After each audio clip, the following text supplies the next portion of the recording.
अगर समय पर कार्रवाई नहीं की गई तो हम उग्र आंदोलन की तरफ अग्रसर होंगे और रोड जाम करेंगे। फिर इसकी पूरी जिम्मेदारी जोधपुर प्रशासन की होगी और हॉस्पिटल प्रशासन की होगी। 8 महीने से भुगत रहा है आदमी, इसको कोई नहीं सुनवाई नहीं हुई। हम हाथ काट के तो हमने दे दिया, और हाथ काट के दे दें क्या करें? गला कटवा ले, हमारा तो परिवार खत्म कर दिया। हमारे ये बड़े फादर बैठे, इनकी सेवा कौन करेगा? करेंगे कि ये? उसे एक बहुत खतरनाक बीमारी हो रखी थी, आर्टरी परमोलरी थर्मोसिस, और डॉक्टर हीट स्ट्रोक का इलाज करता था। खम्मागणी राम राम थे देख रहा हो सुनो राजस्थान। इन वक्त मैं खड़ो हूँ पाल रोड माते स्थित श्री राम अस्पताल। अटे एक बार वो ही मामलो है जिको कुछ महीना पहले भी आयो, डॉक्टरी लापरवाही और एक महिला री मौत। कुछ महीना पहले एक युवक री मौत हुई और अब बार एक महिला री मौत हुई। या श्री राम हॉस्पिटल बनाड़ ब्रांच री बात करा तो वठे भी 9 महीना पहले 21 साल रे युवक री मौत हो जाया करे। एडा कई सारा मामला है जिका लगातार श्री राम अस्पताल आ रहा है और कार्रवाई नहीं कर रहा है, और अठे जिका डॉक्टर है उनारी लापरवाही सामने आ रही है। उनारे माते लगातार सवाल उठ रहा है।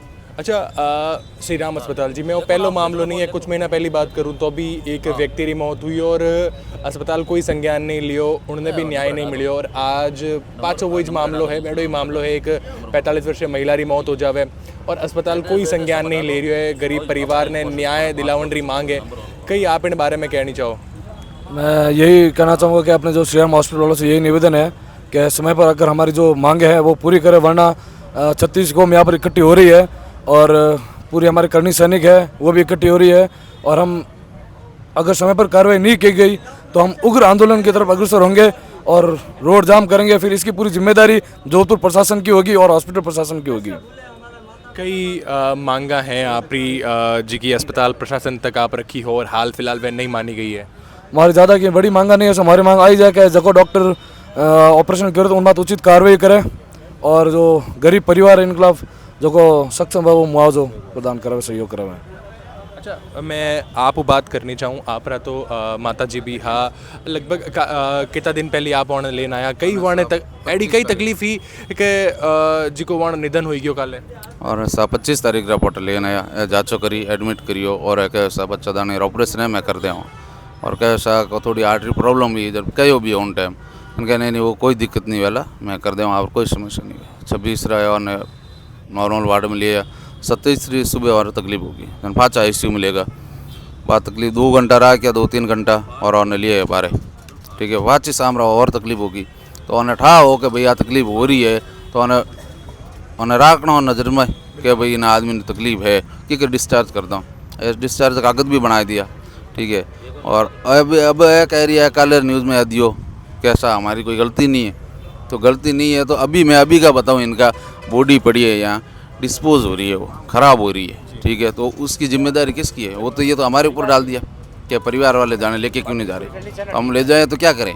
ये बेटा 8 महीने से भुगत रहा है आदमी, इसको कोई नहीं सुनवाई नहीं हुई। तो हम तो हाथ काट के तो हमने दे दिया, और हाथ काट के दे दें क्या करें? गला कटवा ले, हमारा तो परिवार ख़त्म कर दिया। हमारे ये बड़े फादर बैठे, इनकी सेवा कौन करेगा? करेंगे कि ये क्या करेंगे? कुछ नहीं, ये अपना सिर्फ पैसे देखते हैं कि हमारी जेब भर रही है, इससे ज़्यादा इनके कुछ लेना देना नहीं। और आपको पता है कितने विवाद आ रहे हैं इसके। कौन सा डॉक्टर जी का है इनारो इलाज कर रहा था और लागे आपने कि सरासर डॉक्टरी लापरवाही है? बिल्कुल सर डॉक्टरी लापरवाही है, बिल्कुल 101% डॉक्टर।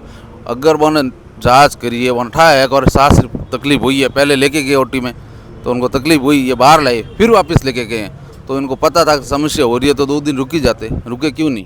भाई हमें तो पता नहीं चलता, डॉक्टर जो जांच करेगा उसको पता चलेगा, हमें पता चलता तो हम घर ही इलाज कर लेना। तो इन्होंने क्यों किया? फिर 2 दिन रुक जाते या हमें मना कर देते कि भाई समस्या है हम 2 दिन बाद में करेंगे, 4 दिन बाद में करेंगे। लेकिन इन्होंने कहा नहीं अब ओके रेडी है और इन्होंने इलाज कर दिया। और फिर ऑब्जर्वेशन, हाँ इस पर ऑब्जर्वेशन में तो रखना 48 घंटा, वे भी नहीं रह गया तो 25 करियो, 26 नॉर्मल वार्ड में शिफ्ट कर दिया। 26 नॉर्मल में रिया, 27 और तकलीफ होगी जने लेगा ICU में ठीक है। तो ICU में 4 घंटा रह गया, फिर आया डॉक्टर साहब मैडम आई बा कि ठीक है सर अग्रवाल कर चेतना अग्रवाल है सही बे आया क्या ठीक है सर नॉर्मल है, आप कोई नहीं घर ले जा सको। जन वो भाई बड़ा मार का ही हो क्या मैडम देखो इनको तकलीफ है, आप कहो तो हम और रोक दें, हमें कोई तकलीफ नहीं, यहाँ हमारे अच्छो रहते। तो कहे नहीं आपकी इच्छा है, मैं तो कागज़ बना रही हूँ, आप घर ले जा सकते हो।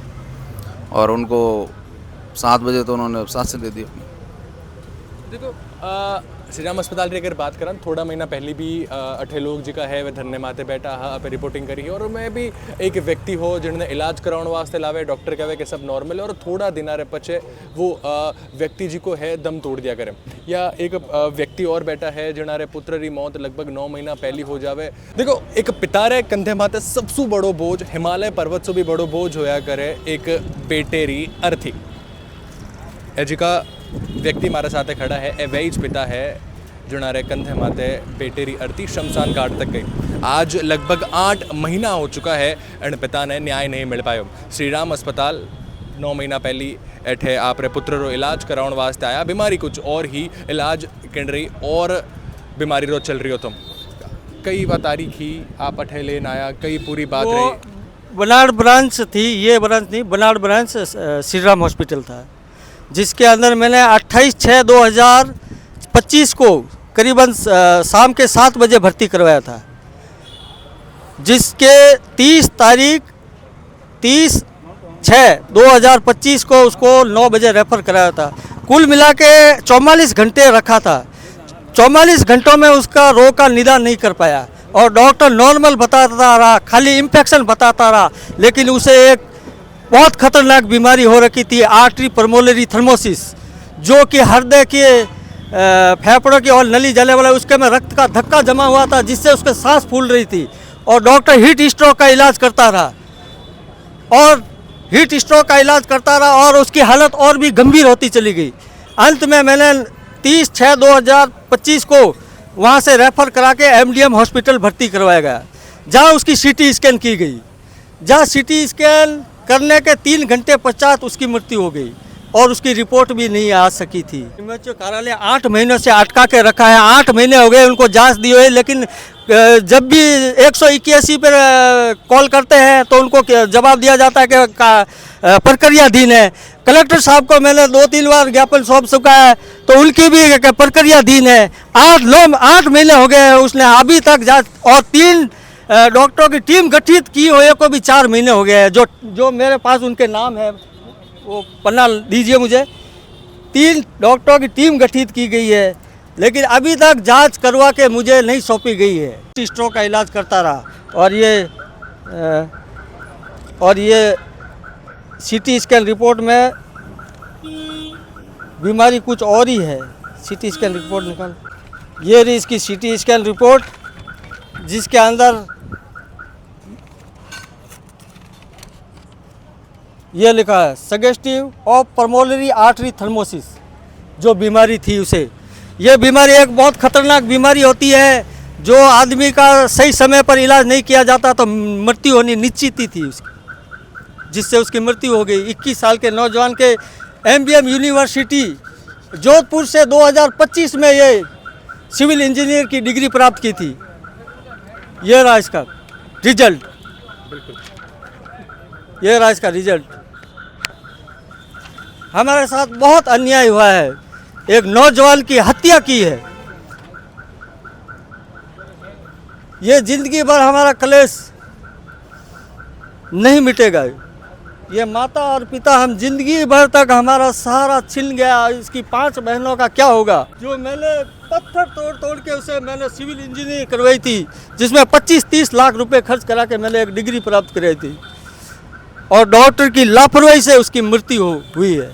48 घंटे बर्बाद किए उसने रोग का पता लगाने में। 48 घंटे कोई कम चीज होती है क्या। एक नौजवान 21 साल के लगभग 3 या 4 मामला नहीं है क्योंकि कुछ साल पहले भी अगर बात करा तो अठे ओसियारी पूर्व विधायक दिव्या मदेरणा भी जी की है धरने माते बैठी थी और अस्पताल रे खिलाफ लापरवाही रा आरोप भी लागा था जिका डॉक्टर जिन्हें पे भगवान क्या करा उनारी तरफ से अगर लापरवाही हो जावे लोगारी जान जापरी तो आ सोचण वाली बात है। आप इन बारे में कहीं कहना चाहोला जरूर बताइए और जानकारी वास्ते सुनो राजस्थान साथ है जुड़े रही जो।